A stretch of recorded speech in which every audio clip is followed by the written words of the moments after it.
Hello guys, কেমন আছো সবাই? আশা করি সবাই খুব ভালো আছো। তুমি 90 দশকেরই হও কিংবা জেনজি হও, সেটা doesn't matter, but social media চাইলে তুমি অবশ্যই দুই একবার এই ক্লিপ দুটো হয়তো দেখে থাকবে।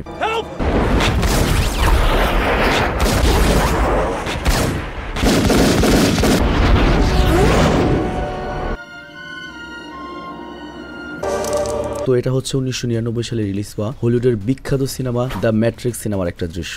এবং আমার মনে হয় হলিউডের এই পর্যন্ত যতগুলো অ্যাকশন দৃশ্য সর্বোচ্চ ভাইরাল হয়েছে, তার মধ্যে এর উপরে কোনো দৃশ্য ভাইরাল হয়নি। ইভেন আজকে সোশ্যাল মিডিয়ার যুগে নয়, আমরা যখন মেমোরি কার্ডওয়ালা মোবাইল চালাতাম তখনও এই দৃশ্যটা ভাইরাল ছিল মোবাইলে। তো যাই হোক, এই সিনেমাটা আমি ফার্স্ট দেখেছিলাম হচ্ছে 2003 সালে। বাট ওই মুহূর্তে এই সিনেমাটার আগামাথা আমি কিছুই জানতাম না, কিছুই বুঝিনি। জাস্ট অ্যাকশন, নায়কের চেহারা সুন্দর লাগছিল, নায়িকার চেহারা সুন্দর লাগছিল, সেজন্য দেখতাম। আর আরেকটা কারণে দেখতাম, এটা হচ্ছে কি মানে সিগমা সাজার জন্য, যে ইংলিশ সিনেমা দেখতেছি বুঝি বা না বুঝি, মানে একসময় ব্যাপারটা এরকমই ছিল আর কি। তবে আজকে আমি তোমাদের সাথে এই সিনেমাটা নিজেও আরেকবার দেখবো এবং তোমাদের সাথে আমি জীবনে প্রথমবার মানে আজকে 22 বছর পরে আমি সিনেমাটি বোঝার চেষ্টা করব। তো যাই হোক, এই সিনেমাটির মোট 4টা সিকুয়েল এসেছে পর্যন্ত এবং আমরা পর্যায়ক্রমে এর সবটি সিনেমা সম্পর্কে জানবো। এবং তোমরা জানো এই চ্যানেলটিতে আমরা সাইফাই সিনেমাই আনবো বেছে। তো এরকম আরো অনেক অসাধারণ যে সিনেমাগুলো রয়েছে এই পর্যন্ত হলিউডে বা পুরো দুনিয়াতে মুক্তি পেয়েছে সাইফাই সিনেমা, সেগুলো খুঁজে বের করে একটা করে এই চ্যানেলে আমরা ছাড়তে থাকবো। এর জন্য তোমাদের উচিত এই চ্যানেলটা সাবস্ক্রাইব করে রাখা। আর তাছাড়াও আমরা আরেকটা প্ল্যান করেছি, সেটা হচ্ছে ধরো আজকে যে সিনেমা রিলিজ পাবে, আর মানে আমাদের 4-5টা চ্যানেলে তো অনেক অডিয়েন্স রয়েছে, তো আমরা যদি লেটেস্ট সিনেমাগুলো ধরো আজকে যেটা রিলিজ পেলো সেটা যদি আমরা না দিই আমাদের চ্যানেলে, তাহলে আমাদের অডিয়েন্স অন্য কোথাও চলে যাবে বা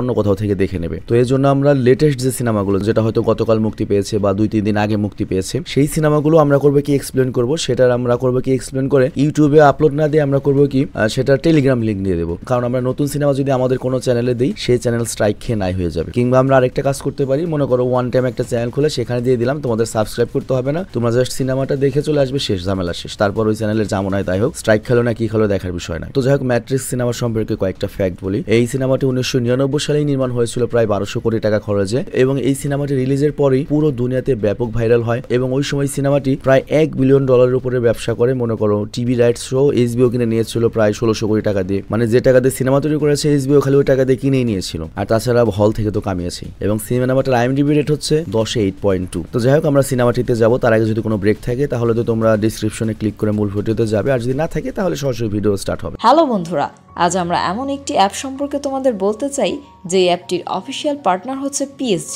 আর এখানে অনেকগুলো ম্যাচ খেলে ল্যাপটপ, আইফোন, স্মার্ট ওয়াচ ও আরও অনেক ক্যাশ প্রাইজ জেতার সুযোগ রয়েছে।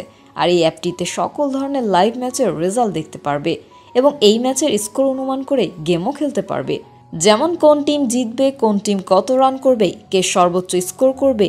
এছাড়া বিভিন্ন ধরনের গেম রয়েছে, সেগুলো খেলেও ইনকাম করতে পারো। আর রেজিস্ট্রেশনের সময় আমাদের যে প্রোমো কোডটি রয়েছে SAVAGE100, এটা ব্যবহার করলে প্রথম ডিপোজিটে 26,000 টাকা পর্যন্ত বোনাস পেতে পারো। আর এই টাকা তুমি খুব সহজেই বিকাশ, ব্যাংক এবং অন্যান্য সহজ পদ্ধতির মাধ্যমে উঠাতে পারো। তো আর দেরি কিসের? ডেসক্রিপশনে প্রোমো কোড এবং পিন কমেন্টে প্রোমো কোড সহ সাইন আপ লিঙ্ক রয়েছে, সেটা ব্যবহার করো এবং ক্যাশ প্রাইজ জিতো। আর এখানে আরেকটা কথা মনে রেখো, আমরা যেই বিজ্ঞাপন দেই না কেন, অনলাইন থেকে টাকা আয় করা এত সহজ কোনো ব্যাপার নয়। তোমরা কোনো আর্থিক ক্ষতির সম্ভাবনা রয়েছে এমন কোনো ওয়েবসাইটে যাবে না।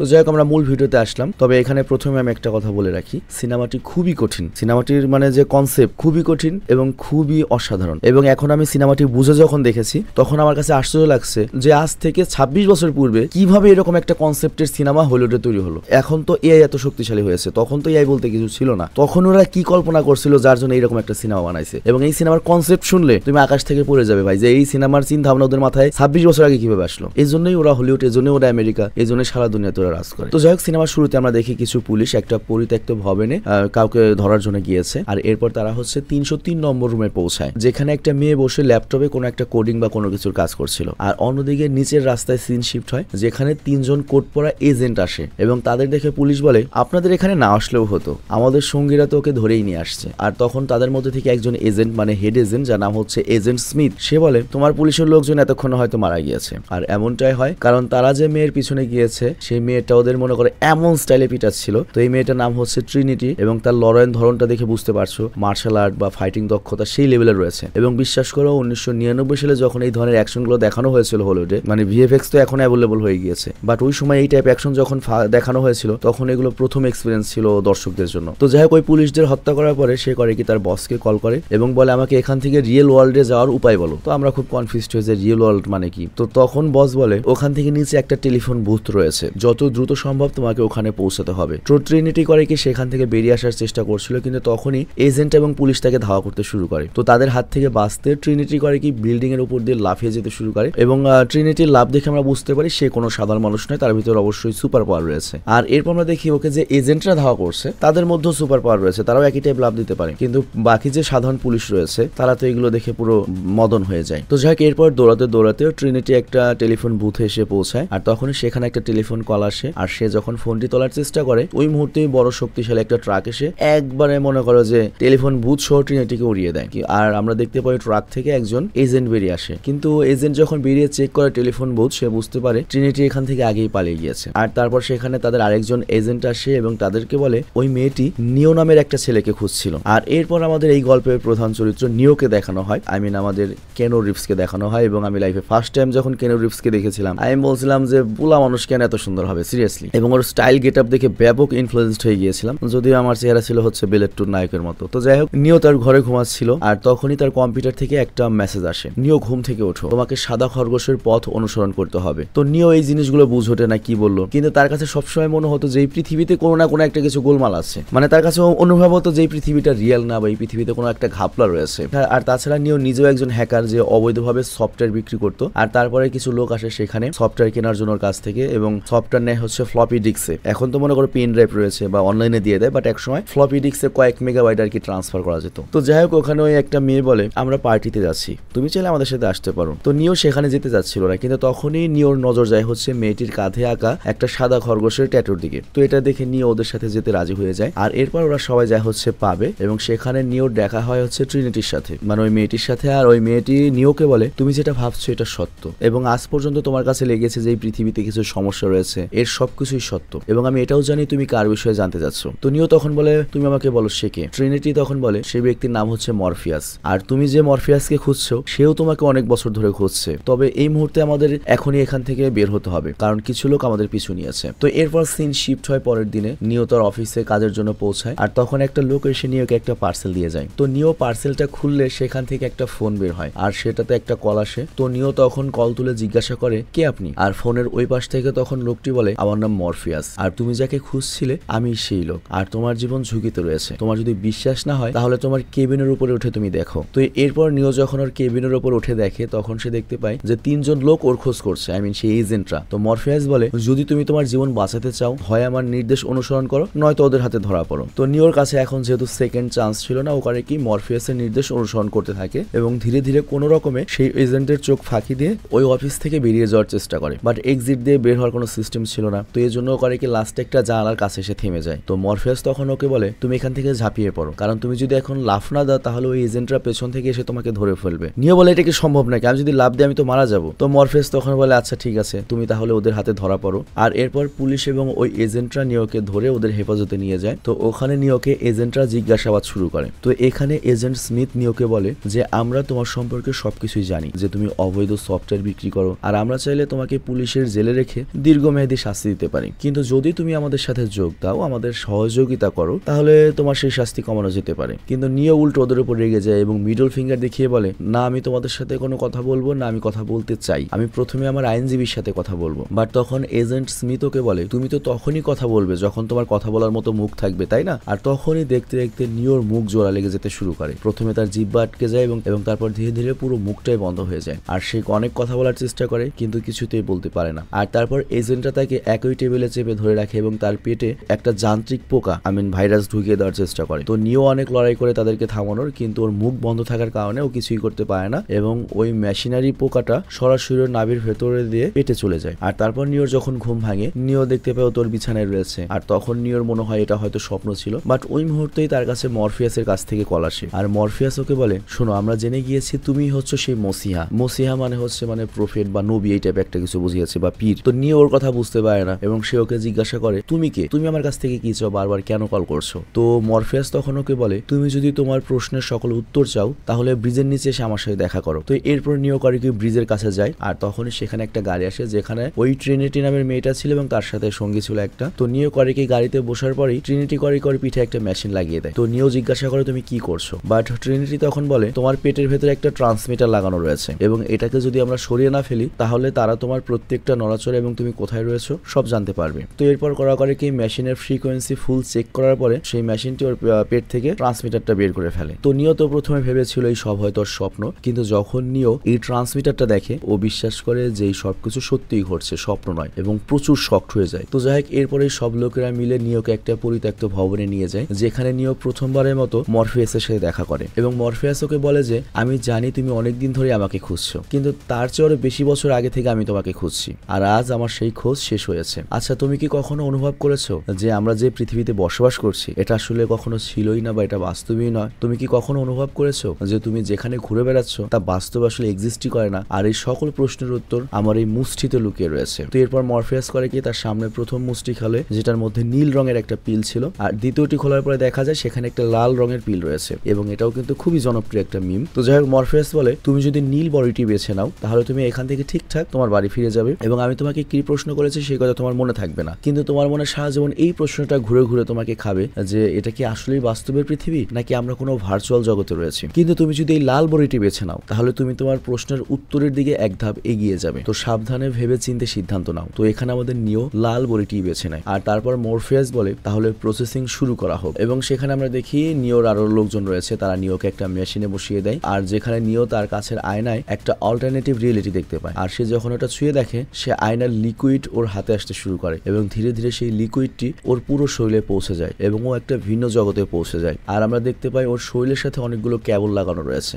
এবং এটা ছিল একটা ক্রায়োজেনিক স্লিপিং চেম্বার যেখানে প্রচুর তরল দিয়ে ভরা। তো ক্রায়োজেনিক স্লিপিং চেম্বারটা সম্পর্কে বলি, এটা এমন একটা চেম্বার আর কি সাইফাই সিনেমাতে দেখা যায় যেখানে তোমাকে 1000 বছর বাঁচিয়ে রাখা যাবে, কিন্তু তুমি ঘুমের মধ্যে থাকবে, তোমার শরীর চলবে, তোমার শরীরের যে নিউট্রিশন গুলো দরকার সেগুলো যাবে, বজ্র বেরোবে, কিন্তু তুমি ঘুমে থাকবে, জীবিত থাকবে। তো নিও কিছু বুঝতে পারে না এখানে কি ঘটলো আর তখনই একটা মেশিন সেখানে পৌঁছায় যেটি নিওর শরীরের তারগুলোকে ওর শরীর থেকে বিচ্ছিন্ন করে দেয় এবং ওকে সাথে করে নিয়ে যায়। আর এই দৃশ্যটা তো আমাদের মনে রাখতে হবে। এখানে কিন্তু আমরা দুইটা সিন দেখেছি, একটা নিও রয়েছে হচ্ছে আমাদের পৃথিবীতে আর আরেকটা নিও রয়েছে হচ্ছে ওই ক্রায়োজেনিক স্লিপিং চেম্বারে। তো এই দুইটা পয়েন্ট তোমাদের মনে রাখতে হবে, আমি পরে তোমাদেরকে বুঝিয়ে দেবো। তো যাই হোক এরপর নিওকে নিয়ে যাওয়া হয় মরফিয়াসদের কাছে আর সেখানে মরফিয়াস এবং তার ক্রুদের সাথে নিওর দেখা হয়। তো মরফিয়াস তখন ওকে বলে এই মুহূর্তে তোমার শরীর অনেক দুর্বল হয়ে পড়েছে, তোমার শরীরে অনেক শক্তির প্রয়োজন, তো এ কারণে এখন আমাদের যেরকম চিকিৎসা করতে হয়েছিল তোমাকেও চিকিৎসা করতে হবে যাতে তোমার এই দুর্বল শরীরটা আবার শক্তিশালী হয়। তো অনেকদিন ভালো চিকিৎসার পরে নিওর জ্ঞান ফিরে আসে আর তখন মরফিয়াস তার সাথে দেখা করতে আসে এবং মরফিয়াস বলে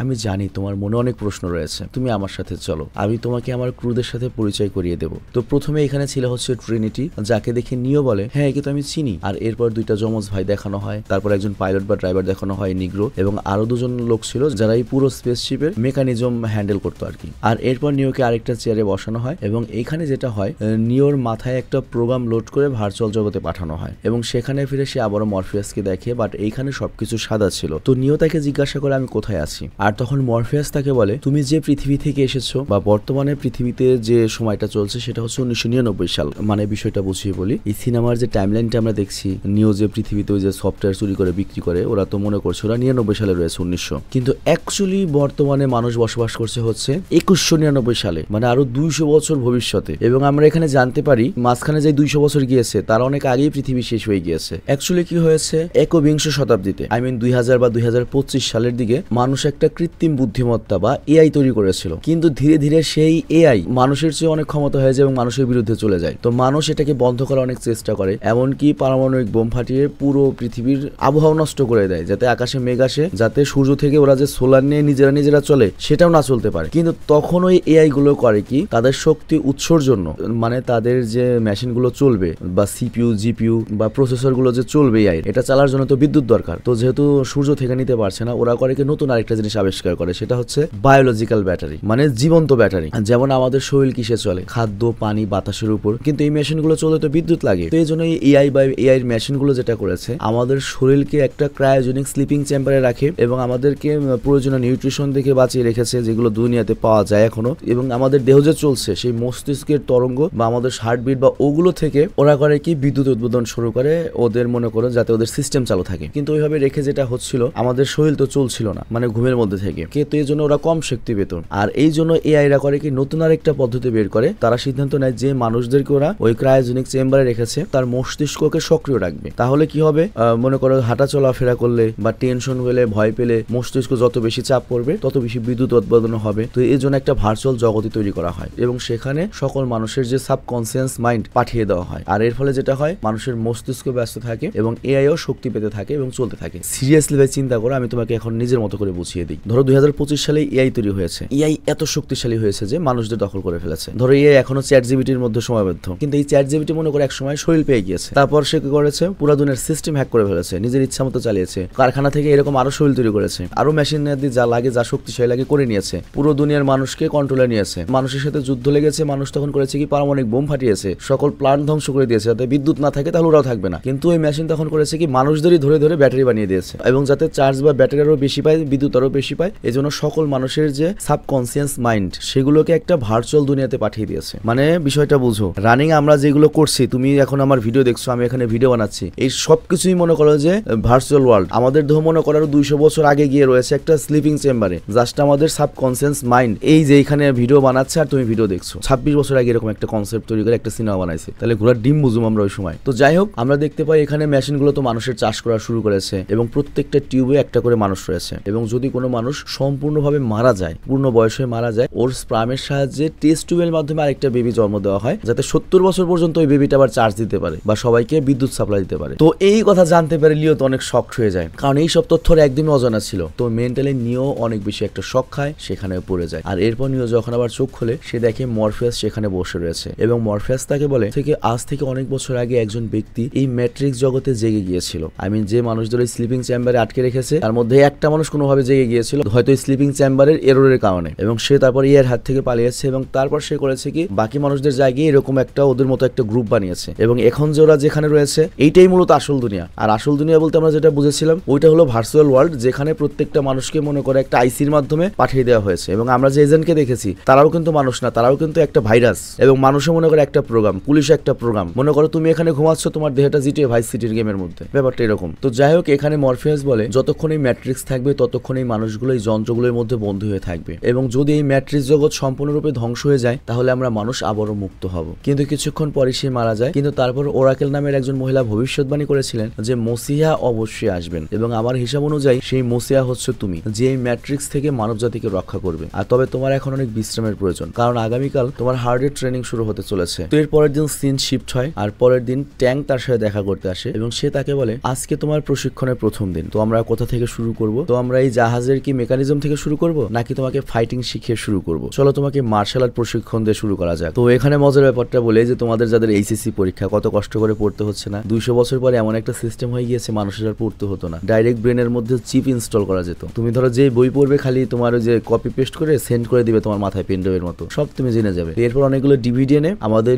নিওর মাথার মধ্যে ওই লড়াইয়ের যে টেকনিক গুলো আছে বা প্রোগ্রাম আছে সেটা ঢুকিয়ে দেওয়া হয়। আর তারপর নিও চোখ খুলে বলে হ্যাঁ আমি এখন লড়াই করতে জানি। আর তারপর মরফিয়াস নিজে আসে ওর যুদ্ধের পরীক্ষা নিতে, এবং এই দুজনের মধ্যে আমরা একটা দুর্দান্ত মার্শাল আর্ট লড়াই দেখতে পাই। তো বুঝতেই পারছো, যে মানুষ কখনো যুদ্ধ করতে জানতো না, নিজেকে রক্ষা করতে জানতো না, সে এখন যোদ্ধা হয়ে গিয়েছে এবং মরফিয়াসকে টক্কর দিচ্ছে। এবং ওর যুদ্ধের দক্ষতা এত ভালো হয়ে গিয়েছিল যে ওর গতিও বেড়ে গিয়েছিল এবং মনে হচ্ছিল একটা সুপার হিউম্যান হয়ে গিয়েছে। আর এটা দেখে সেখানকার ক্রুও খুব অবাক হয়ে যায়। আর তারপর দ্বিতীয় লেভেলের পালা আসে এবং ওদেরকে অনেক উঁচু একটা ভবনে নিয়ে যাওয়া হয়। আর এখন লক্ষ্য এটা রিয়েল ওয়ার্ল্ড নয়, কিন্তু মানে আমার রিয়েল শরীর, এটা হচ্ছে আগে তো এআই আমাকে ভার্চুয়াল ওয়ার্ল্ডে পাঠিয়েছিল, বাট এবার আমি আমাদের সিস্টেমের মাধ্যমে ভার্চুয়াল ওয়ার্ল্ডে গিয়েছি। এবং ভার্চুয়াল ওয়ার্ল্ডটা তোমার একটা গেমের ক্যারেক্টারের মতো, ওটার মধ্যে তুমি যে স্কিল দিবে সেই স্কিলটা পেয়ে যাবে, কিন্তু ওই স্কিলটা ইউজ করাতে তোমাকে শিখতে হবে। ব্যাপারটা অনেকটা এরকম। তো মরফিয়াস ওকে বলে তোমাকে এখান থেকে লাভ দিতে হবে, অন্য ভবনে লাফিয়ে যেতে হবে। কিন্তু নিও যখন প্রথমবার লাভ দিতে যাচ্ছিল তখন বাকি সবাই বলছিল ওটা করতে পারবে না, কিন্তু কেউ কেউ বলে হয়তো পারবে, কারণ সে হচ্ছে মসিয়া। কিন্তু নিও যখন লাভ দেয় তখন সে সোজা মাটিতে এসে পড়ে। আর তখন টিম বলে হ্যাঁ যতই মসিয়া হোক প্রথমবার তো আর কেউ করতে পারে না। আর তারপর আমরা দেখি নিও ঘুমাচ্ছে, আর ট্রিনিটি এসে ওকে খাবার দেয় এবং তার সাথে কিছু ভালো মন্দ কথা বলে। আর সে চলে যাওয়ার সময় সাইফার ওকে থামিয়ে দেয়, মানে সাইফার নামের আরেকটা লোক। এবং ট্রিনিটি বা আমাদের নায়িকাকে বলে ওর সাথে কি সুন্দর প্রেমের মিষ্টি মিষ্টি কথা বলছো, আর আজ অব্দি আমার সাথে একটা প্রেমের কথাও বলনি। কিন্তু ট্রিনিটি ওর কথার উত্তর না দিয়ে চলে যায়। আর এরপর আমরা দেখতে পাই সেন্টিনেলসরা ওদের তাড়া করে সেখানে পৌঁছে গিয়েছে। মানে এইটাই তো রিয়েল ওয়ার্ল্ড, বুঝতেই পারছি। রিয়েল ওয়ার্ল্ডটিতে মনে করো এখন আর কোনো আলো পানি অক্সিজেন নাই, পুরোটা এআই দখলে। রিয়েল ওয়ার্ল্ডে এখন মনে করো যে অন্যরকম হয়ে গিয়েছে। তো সেন্টিলেন্ট হচ্ছে ওই এআই দের একটা রোবট, এবং এই সেন্টিলেন্টদের কাজ হচ্ছে যেসব মানুষরা ওই স্লিপিং পড থেকে পালিয়েছে তাদেরকে ধ্বংস করে দেওয়া, যাতে বাকি মানুষদের মুক্ত করতে না পারে এবং এআই কন্ট্রোলেই থাকে মানুষরা আজীবন। কিন্তু মরফিয়াসরা করেছে কি, ওদের শিপের মধ্যে ইএমপি নামের একটা ডিভাইস ইনস্টল করে রেখেছে। ইএমপি মানে হচ্ছে ইলেকট্রোম্যাগনেটিক পালস ডিভাইস, আর এই ডিভাইসটা করে কি ওদের চারপাশের সমস্ত বৈদ্যুতিক যে জিনিস রয়েছে সেগুলো বন্ধ করে দেয়, যে কারণে হবে কি ওই মেশিনগুলোরও 12টা বেজে যায়। তো যাই হোক, ওই মেশিনগুলো যখন ওদের কাছে আসে ওরা করে কি ওদের শিপের আলো বন্ধ করে দেয়, যাতে মেশিনগুলো ওদের অবস্থান না জানতে পারে, কিন্তু একই সাথে প্রস্তুত থাকে যদি খুব কাছে আসে তাহলে ইএমপি ডিভাইস চালু করে দেবে। কিন্তু অন্ধকারের কারণে মেশিনগুলো করে কি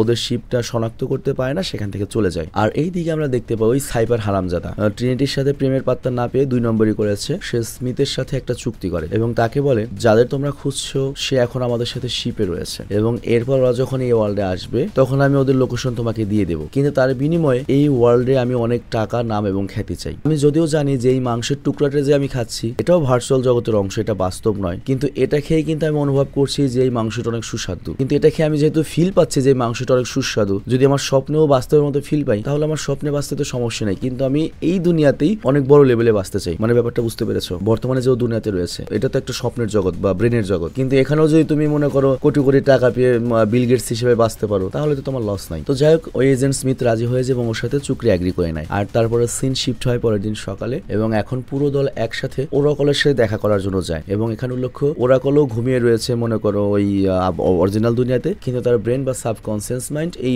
ভার্চুয়াল ওয়ার্ল্ডে রয়েছে, আই মিন এই আমাদের বাস্তব দুনিয়াতে। মানে কনফিউজড হয় না, যেটাকে দেখে বাস্তব দুনিয়া মনে হচ্ছে এইটাই মনে করো কল্পনার দুনিয়া আর কি। তো যাই হোক, মরফিয়াসের ওরাকলের উপর অনেক বিশ্বাস ছিল, কারণ ওরাকলই মরফিয়াসকে বলেছিল যে মসিহা অবশ্যই আসবেন। আর এখন যেহেতু নিও মরফিয়াসের সাথে রয়েছে তো এই জন্য সে দেরি না করে ওরাকলের কাছে পৌঁছাতে চেয়েছিলেন। কিন্তু তখন সাইবার করে কি আবার সবার দৃষ্টি লুকিয়ে ওর ফোনটি সেখানে রাখা একটা আবর্জনার বক্সে ফেলে দেয়, মানে স্মিথকে লোকেশন জানিয়ে দেয়, মানে এই বর্তমান ওয়ার্ল্ডে যে এসেছে সেই ওয়ার্ল্ডের লোকেশন জানিয়ে দেয়। আর এখানে আমি তোমাকে এই কনসেপ্টটা খুব সহজভাবে বুঝিয়ে দিই, এই সিনেমার কনসেপ্ট আবারও বুঝিয়ে দিই। এখন 2025 সাল আমি ভিডিওটা বানিয়েছি, তুমি ভিডিওটা দেখছো তাই না? কিন্তু অ্যাকচুয়ালি আমাদের শরীরটা রয়েছে হচ্ছে আজ থেকে 200 বছর পরে, ধরো 2225 সালে, যখন পৃথিবী অনেক উন্নত, আমাদের এআই দখলে রয়েছে আমাদের বডিটা। কিন্তু এআই করেছে কি আমাদের ব্রেনকে ধোকা দেওয়ার জন্য এই যে দুনিয়াতে বসবাস করার জন্য পাঠিয়ে দিয়েছে তোমাদের সবার ব্রেনকে ওই একটা সফটওয়্যারের প্রোগ্রাম হিসেবে, একটা গেমের ক্যারেক্টার হিসেবে। আমরা মনে করো যে এই যে কামাই করছি, খাচ্ছি দাচ্ছি, সবই মনে করো আমাদের ব্রেনের ধোকা, আমাদের ব্যস্ত রাখার জন্য, এরকম একটা কিছু। তো এখানে নিওরা যে এসেছে এই দুনিয়াতে, ওরা কিন্তু অরিজিনালি রিয়েল দুনিয়াতে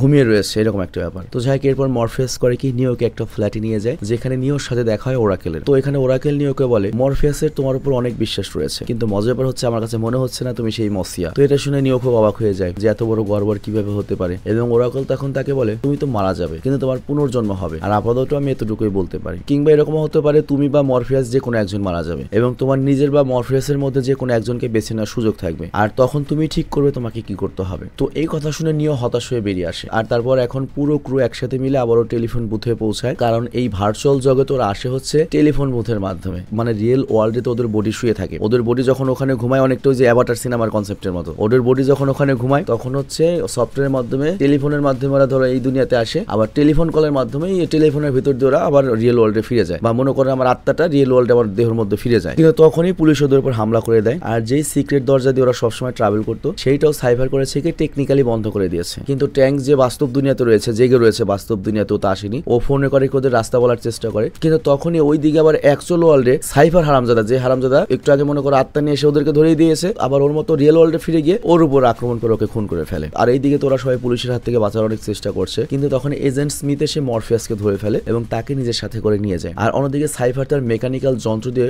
ভার্চুয়াল জগতে যারা বর্তমানে অ্যাক্টিভ রয়েছে আর তাদের বডি তো এখানে মনে করো নিষ্ক্রিয় রয়েছে, অজ্ঞান হয়ে রয়েছে, তাদেরকে একে একে হত্যা করছিল। আর তারপর আসে নিওর পালা। তো ওকে যখন হত্যা করতে যাবে, মানে রিয়েল লাইফে হত্যা করলে তখন মারা পড়বে, তখনই ট্যাঙ্ক জেগে যায়, মানে ট্যাঙ্ক এখানে চলে আসে ফেরত এবং উল্টো ওর উপর হামলা করে ফেলে দেয়। আর অন্যদিকে সিন শিফট হয় এজেন্ট স্মিথের দিকে, যার আন্ডারে এখনো মরফিয়াস বন্দী, এবং তাকে জিজ্ঞাসাবাদ করা হয় নিও কোথায়, তুমি আমাকে নিওর ঠিকানা বলো, তোমাকে আমি জীবিত ছেড়ে দেবো বা নিওকে আমাদের কাছে এনে দাও। আর এখানে একটা জিনিস আমাদের ব্যাখ্যা করা উচিত, ভার্চুয়াল জগতে মানে এই যে এখানে মরফিয়াসকে যে ধরেছে, এখানে ওকে যদি আঘাত করা হয়, রক্তপাত করা হয় বা মারা হয়, বাস্তব জীবনেও কিন্তু সেই প্রভাবটা পড়বে। মনে করো স্বপ্নে গিয়ে তুমি যদি মনে করো মারা খাও, বাস্তবেও মারা খাবে। আরো সহজ ভাষায় বলি, স্বপ্নে তুমি যদি মনে করো যে দিশা পাটানির সাথে করছো, বাস্তবে মনে করো যে তাই হচ্ছে। তো যাই হোক, এরপর এজেন্ট স্মিথ মরফিয়াসের কাছে আসে এবং জয়েন্ট সিটির কোঅর্ডিনেটস জানতে চায়। জয়েন্ট সিটি মানে আমি বুঝাই এইটা তো ভার্চুয়াল ওয়ার্ল্ড, কিন্তু মরফিয়াসের অ্যাকচুয়াল দেহ তো রয়েছে হচ্ছে রিয়েল ওয়ার্ল্ডে, মানে যেখানে এআইরা দখল করে রেখেছে। তো রিয়েল ওয়ার্ল্ডের জয়েন্ট সিটি তোরা পালিয়ে রয়েছে। তো জয়েন্ট সিটি ঠিক কোন জায়গায় ওরা পালিয়ে রয়েছে সেই কোঅর্ডিনেটটা বা সেই ঠিকানাটা, সেই আইপি অ্যাড্রেসটা ওরা চায়, যাতে সেখানে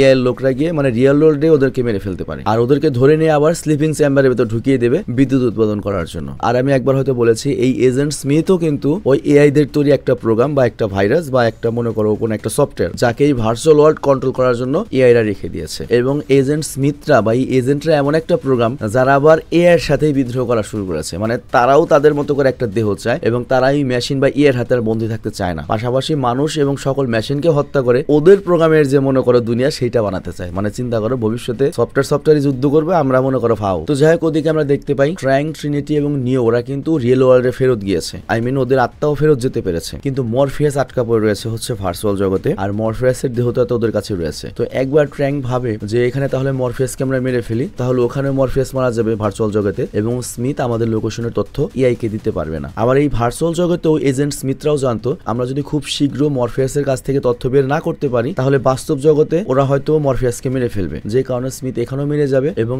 আমরা ওই জায়ান্ট সিটির কোঅর্ডিনেটস আর পাবো না। তো এই জন্য যত দ্রুত সম্ভব মরফিয়াসের কাছ থেকে তথ্য বের করতে হবে। আর এই দিকে আমরা বাস্তব দুনিয়াতে দেখি ট্যাঙ্ক যখনই মরফিয়াসের কেবলটি সরিয়ে দেবে, তখনই নিও বলে আমি ভার্চুয়াল জগতে যেতে চাই, আমি ওদের সাথে লড়াই করব, আমি মরফিয়াসকে ফিরিয়ে আনবো, কারণ সে আমার উপর বিশ্বাস করেছিল, আমি মসিয়া হই বা না হই, কিন্তু যেহেতু ও আমার উপর বিশ্বাস রেখেছিল, ওর বিশ্বাস আমি এভাবে নষ্ট হতে দেবো না। আর তারপর নিও নিজেকে ভার্চুয়াল জগতে নিতে চায়, কিন্তু ট্রিনিটি ওর সাথে যেতে চায়। এবং এখানে একটা বিষয় উল্লেখ্য, তুমি রিয়াল ওয়ার্ল্ডে থেকে মনে করো ভার্চুয়াল ওয়ার্ল্ডে আসবে, এখানে যে কোনো জায়গায় তুমি যেতে পারবে। তো ওরা সরাসরি একেবারে বন্দুকের দোকানে ঢোকে এবং এই জায়গাতে এই সিনেমার সবচেয়ে বেস্ট অ্যাকশন দৃশ্যগুলো স্টার্ট হয়। তো ওরা গিয়ে পৌঁছে হচ্ছে যেখানে মনে করো যে ওই যে মরফিয়াসকে আটকে রাখা হয়েছে, ওইখানে গিয়ে ওরা করে কি সমস্ত গার্ডদের মনে করো কচু কাটা করতে থাকে গুলি দিয়ে। আর ম্যাট্রিক্স সিনেমার এই অ্যাকশন দৃশ্যটা কিন্তু অনেক ভাইরাল হয়েছিল, পৃথিবীর অনেক দেশে এই অ্যাকশনের কপি হয়েছে। তো যাই হোক, লড়াই তো হচ্ছিল সেই, আর ট্রিনিটি যদিও ওদেরকে সামলাচ্ছিল, কিন্তু তখনই এজেন্টদের মধ্যে থেকে একজন, যে কিনা ভার্চুয়াল ওয়ার্ল্ডের মধ্যে যে কোনো মানুষের রূপ নিতে পারে এবং নিজেকে ট্রান্সপোর্ট করে যে কোনো জায়গায় নিতে পারে। ধরো এখানকার প্রত্যেকটা মানুষই তো একটা করে কি প্রোগ্রাম, তো এই হারামজাদা যে কোনো প্রোগ্রামের মধ্যে ঢুকতে পারে। মনে করো আমি এখানে ভয়েস দিচ্ছি, হঠাৎ করে আমার শরীরে ঢুকে গেল, এরকম একটা কিছু। এবং তারপর ওই হারামজাদা করে কি নিওর উপর অনেকগুলো গুলি চালায়, কিন্তু নিও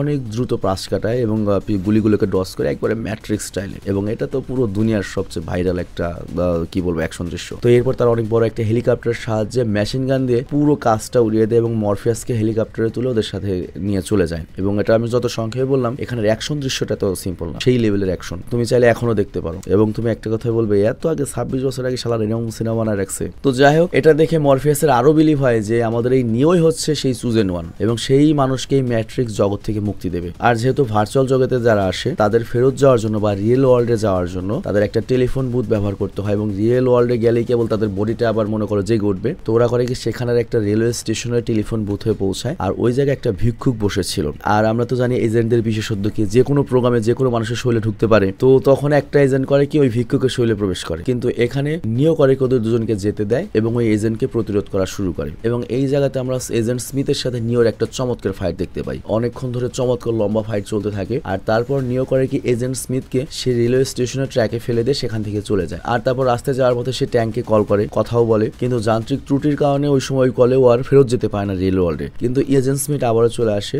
এবং বিভিন্ন লোকদের শরীরে ট্রান্সপ্লান্ট করতে করতে ওর কাছে পৌঁছে যায়। আর তারপর ট্যাঙ্ক বলে তুমি অমুক ভবনের 303 নম্বর একটা ঘর রয়েছে, যত দ্রুত সম্ভব সেখানে যাও। আর অন্যদিকে আমরা দেখতে পাই ওইদিকে বাস্তব জগতেও কিন্তু ঝামেলা শুরু হয়ে গিয়েছে, মানে এইদিকে ভার্চুয়াল ওয়ার্ল্ডে আমাদের নায়ক নিও সমস্যায় পড়েছে, ওকে এজেন্টরা দৌড়ানি দিচ্ছে। আর ওইদিকে বাস্তব দুনিয়াতে এআই যে তোমার ওই যে মেশিনগুলো রবটগুলো রয়েছে, এগুলো আর কি মনে করো পালিয়ে থাকা মানুষদের খুঁজে খুঁজে বের করে, ওগুলো ওদেরকে তাড়া করতে শুরু করেছে। তো এই জন্য রিয়েল ওয়ার্ল্ডে ওরা চিন্তিত হয়ে পড়ে যে এখন যদি আমরা ওই মেশিন থেকে নিজেরা বাঁচার জন্য ইএমপি ডিভাইসটা অন করি, তাহলে ভার্চুয়াল জগতে আমরা যে নিওকে পাঠিয়েছি ওর সাথে তো আমাদের কানেকশন কাট হয়ে যাবে, মানে নিওর এখানে রিয়েল ওয়ার্ল্ডে যে দেহটা রয়েছে তার সাথে ভার্চুয়াল ওয়ার্ল্ডের দেহর কানেকশন নষ্ট হয়ে যাবে এবং নিও সেখানেই পড়ে যাবে এবং এজেন্ট স্মিথ ওর দেহটা তাদের সাথে নিয়ে যাবে। এবং ওর দেহ যদি ওখানে ধ্বংস করে দেয়, তাহলে তো রিয়েল ওয়ার্ল্ডে থেকেও নিও মরে যাবে এবং আমাদের মসিয়া বা পীর শেষ হয়ে যাবে। আবার যদি ইএমপি ডিভাইস চালু না করি, তাহলে বাস্তব জগতে আমরা যারা আছি আমরা সবাই তো মরবো, নিও এখানে মরবে। তো বুঝতেই পারছো কেমন একটা ক্রিটিক্যাল সিচুয়েশন। আর ওইদিকে আমরা দেখি নিও ওইখানে কোন রকমের 303 নম্বর রুমে এসে পৌঁছিয়েছে, আর তখনই ওর সামনে এজেন্ট স্মিথ মনে করো আবার ট্রান্সপ্লান্ট হয়ে চলে আসে এবং ওকে সেখান থেকে গুলি করে দেয়। আর তারপর দৃশ্যটা শিফট হয় রিয়েল ওয়ার্ল্ডে, যেখানে ট্রিনিটি এসে নিওকে বলে ওরাকেল কিন্তু আমাকে আরেকটা কথা বলেছিল যে ও হয়তো মসিহা নয়, কিন্তু আমি যাকে ভালোবাসবো সেই সকলের মসিহা হয়ে উঠবে, কিন্তু আমি তো তোমাকে অনেক ভালোবেসেছি নিও। বাট ততক্ষণে এদিকে নিওর মনে করো যে একবারে শেষ হয়ে গিয়েছে, গুলি খেয়ে একবারে শেষ, মানে ওই এজেন্ট স্মিথ শেষ করে দিয়েছে। আছে, কিন্তু ওইদিকে নায়িকার ছোঁয়া পেয়ে আমাদের নিওর আত্মা আবারও জেগে ওঠে, নিওর জিহা আবারও জেগে ওঠে এবং পুনর্জন্ম হয়। এবং তোমাদের মনে আছে ওরাকেল বলেছিল তুমি হয়তো মারা পড়বে, তোমার পুনর্জন্ম হবে। তো নিওর যখন পুনর্জন্ম হয় তার ভিতরে আরো অনেক বেশি সুপার পাওয়ার চলে আসে। মানে এই ভার্চুয়াল জগতে নিও তো জাস্ট একটা প্রোগ্রাম, ওই প্রোগ্রাম মনে করো নিজে থেকে একটা আপডেট নিয়ে নেয়। এবং এইবার নিও যেটা হয়, সে নিজের চোখে তার সামনে যে বাইনারি কোডগুলো সব দেখতে পাচ্ছিল। মানে এই দুনিয়াটা তৈরি হয়েছে বাইনারি কোড দিয়ে বা ম্যাট্রিক্স দিয়ে। ধরো আমার সামনে এখন মাইক্রোফোন রয়েছে, কম্পিউটার রয়েছে, যা কিছু রয়েছে সবকিছু মনে করো একটা কোডিং, কিন্তু আমরা এটা দেখতে পাচ্ছি না, কিন্তু নিও এবার এটা দেখতে পাচ্ছে। মানে বিষয়টা বুঝিয়ে বলি, তুমি যে ফেসবুক চালাও তোমার কাছে ইন্টারফেস তো তুমি ওইভাবে দেখছো, কিন্তু ওর পেছনে কিন্তু অ্যাকচুয়ালি রয়েছে কোডিং। তো ভার্চুয়াল জগৎটাকে যে মানুষের ব্রেনকে ধোকা দেওয়ার জন্য বানিয়ে রেখেছে, আমাদের নিও সেই লেভেলটা পার করে এসেছে, সে এখন ডাইরেক্ট কোডিং গুলোই দেখতে পাচ্ছে। তো এরপর আবার এজেন্ট স্মিথ নিওর উপর হামলা করে, কিন্তু এবার নিও ওকে পাত্তাই দেয় না, কারণ ও প্রত্যেকটা কোড দেখতে পাচ্ছে, কোন কোডটা কোন ভাবে যাবে, একবার ইজিলি ওদেরকে হ্যান্ডেল করে। আর তারপর নিও করে কি, এজেন্ট স্মিথের প্রোগ্রাম ওর শরীরের ভেতরে প্রবেশ করে এবং ওর শরীরটা বিস্ফোরিত করে দেয়, মানে ওর কোডিং ভেঙে দিয়েছে। আর তখন বাকি দুইটা এজেন্ট ভয় পেয়ে চলে যায়। আবার তখন রিয়েল ওয়ার্ল্ডে আমরা দেখি ট্রিনিটিরা ইএমপি অ্যাক্টিভেট করে দেয়, যে কোনো সব মেশিন সেখানে থেমে যায়, আর এইভাবে ওরাও বেঁচে যায়, আর আবার এদিকে আমাদের নায়কও বেঁচে যায়। তো যাই হোক, অন্যদিকে আমাদের পোস্ট ক্রেডিট সিনে দেখানো হয় নিও তো এখন ভার্চুয়াল জগতের সুপারম্যান বা রাজা হয়ে উঠেছে। মানে আমরা যে বর্তমান পৃথিবীতে রয়েছি, মনে করো এই জায়গার পৃথিবীতেও রাজা হয়ে গিয়েছে, চিট কোড পেয়ে গিয়েছে, ভাইস সিটির মধ্যে মনে করো নায়ক চিট কোড পেয়ে গিয়েছে, এরকম একটা কিছু। এবং সে স্বপ্ন দেখে যে এই ভার্চুয়াল জগতে যতগুলো মানুষ রয়েছে, মানে এখানে যে মানুষগুলো রয়েছে, তো এগুলো প্রত্যেকটা মানুষের একটা একটা করে ব্রেন, যেটা এখানে প্রোগ্রাম হিসেবে পাঠানো হয়েছে। এই ব্রেনগুলোকে তাদের দেহে ঢুকালে তারা আবার রিয়েল ওয়ার্ল্ডে জাগনা হবে, এই সবাইকে সে মুক্ত করবে। মানে নিওরা তো চাইলে ইচ্ছা মতো তাদের দেহে যেতে পারছে, কিন্তু এখানে যে মানুষগুলো রয়েছে তারা তো মনে করছে এটাই দুনিয়া, এটাই সবকিছু, মনে করো তুমি আমি যেটা ভাবছি। তো নিও তাদের সবাইকে মুক্ত করবে। আর এইরকম একটা সাসপেন্সের সাথে ম্যাট্রিক্সের প্রথম পার্টটি শেষ হয়ে যায়। তো যাই হোক, আমি অনেক বাড়তি কথা বলেছি তোমাদেরকে বোঝানোর জন্য, তোমাদের বোঝাতে গিয়ে ভিডিওটা অনেক দেরি হয়ে গিয়েছে, কিন্তু আশা করি তোমরা ভালো মতো বুঝতে পেরেছো এবং অবাকও হয়েছো যে এখন নয় এআই রয়েছে ভাই, যে এই লেভেলেরই আসছে এআই। এখন কেউ প্রেডিক্ট করতে পারে যে ওই সময় এরকম হতে পারে, কিন্তু দেখো ম্যাট্রিক্স সিনেমাটা 26 বছর আগে আসছে, তখন ওরা কত সূক্ষ্মভাবে এই ধরনের একটা চিন্তা ভাবনা করছে। মানে সিনেমার যে কনসেপ্টটা কি ভাই, অবাক করা কনসেপ্ট না? তো যাই হোক, এই সিনেমার নাম তোমরা অনেকে শুনেছো, হয়তো অনেকবার দেখেছো, কিন্তু যারা প্রথমবার এই সিনেমাটি বুঝলে, যেমন আমি এই প্রথমবার সিনেমাটি বুঝলাম তোমাদের সাথে, সিনেমা দেখছি 3 সালে, 22 বছর পর আজকে আমি সিনেমা সম্পর্কে বুঝলাম। তো যারা প্রথম বুঝলে, যারা আগেও বুঝতে, তারা অবশ্যই সিনেমা সম্পর্কে একটা কমেন্ট করবে যে ভবিষ্যতে অ্যাকচুয়ালি কি ধরনের রিস্ক রয়েছে এই এআই নিয়ে। আর এছাড়াও এটার পার্ট 2 তোমরা কি চাও? পার্ট 2 কি আনবো? এটার কিন্তু 4টা পার্ট রয়েছে। যাই হোক, তুমি চাইলেও আনবো, না চাইলেও আনবো, কিন্তু তুমি যদি একটু রিকোয়েস্ট করো আমার একটু ভালো লাগবে, বুঝছো? তো যাই হোক, আমি বিদায় নিচ্ছি। আর হচ্ছে ওই যে আমি বললাম নতুন নতুন যে সিনেমা আসবে, নতুন একটা সিনেমা রিলিজ পেয়েছে হচ্ছে how to train your dragon, কয়েকদিন আগে রিলিজ পেয়েছে। ওইটা একবারে হলে চলছে, ওটা যদি আমার কোনো চ্যানেলে দিয়ে রিস্ক হয়ে যায় আর ছবি দিয়ে করলে মজাও হয় না, তো ওইটা আমি করবো কি, ভালো মতো আমি এক্সপ্লেন করে দেবো, হয় টেলিগ্রামে দেবো, নয়তো কোনো একটা চ্যানেলে আপলোড করে দেবো। ওয়ান টাইম দেখলে দেখবা, না দেখলে নাই, কিন্তু ওখানে গিয়ে সাবস্ক্রাইব